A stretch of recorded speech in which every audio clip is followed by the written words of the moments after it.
కేసీఆర్ గారి తప్ప వాళ్ళ కుటుంబ సభ్యులందరి పాస్పోర్ట్లు సీజ్ చేయాలి. గతంలో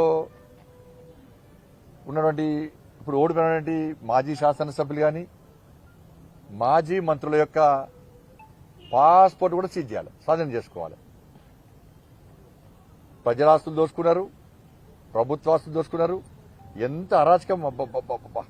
ఒక్కొక్క బీజేపీ కార్యకర్తలను కానీ అక్కడక్కడ కాంగ్రెస్ పార్టీ కార్యకర్తలు కానీ ఏ విధంగా వాళ్ళు దాడులు చేసుడు, కొంతమంది పోలీసుల ద్వారా కొట్టించే ప్రయత్నం, అరాచకం కొట్టించే ప్రయత్నం చేశారు.